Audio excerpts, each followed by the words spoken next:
Are you new to 7.3 Powerstrokes? Are you having a hard time starting yours in the cold weather? They do not like cold starts. So mine has weak batteries, it's cold out, and I'm going to show you guys how to start it properly and how using a block heater can make a big difference in cold weather.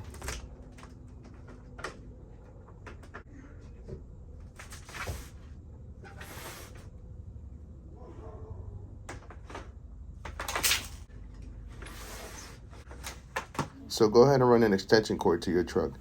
You really want to plug the truck in if the temperature has dropped below 35 to 40 degrees. If it's below 20, trust me, plug it in overnight. That alone can make a cold start almost instant. So you're going to want to locate your block heater connection. On this particular truck, it was on the driver's side, tucked behind the front grille. I know other trucks might have it on the passenger side, but for this one, it was on the driver's side. So right here, this is your block heater plug. So these engines actually have a heater element built into the block. When you plug it into a regular extension cord, it warms the engine coolant and makes the truck way easier to start in the morning. And in cold weather, it's like, at the time of this video, it's about, I believe, 40 degrees outside.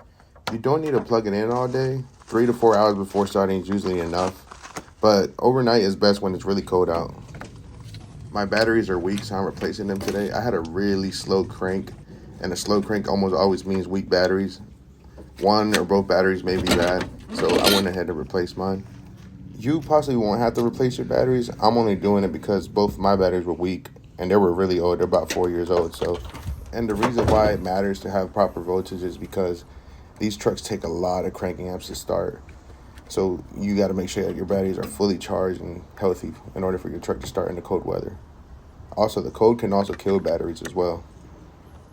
Plugging your truck up to the block heater relates to you having the proper voltage in your batteries as well, because if the engine's already warm from the block heater, the glow plugs don't have to work as hard and the engine spins easier. That means less strain on the batteries and the starter.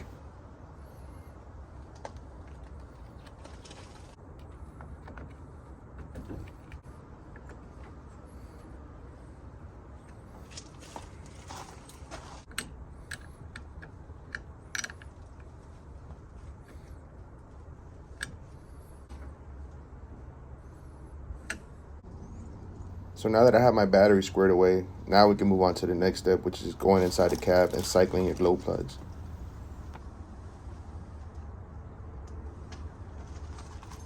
So even with the block heater, you still want to cycle your glow plugs. So how you do that is you turn your key on, wait for the light that says wait to start to turn on.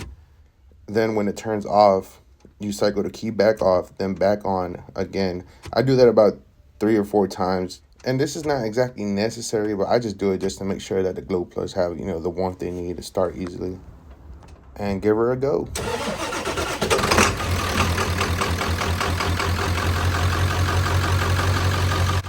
After it fires up and smooths out, then you can let it idle and warm up. Don't rev it hard when it's ice cold. Warm oil is key. So now we know that cold weather plus weak batteries equals a rough start. And now you know that with the block heater, the glow plug cycle, and strong batteries and taking your time, you can start your truck right up. If you got a 7.3 or any diesel and it struggles in the cold, comment what's going on and I'll make a video about it.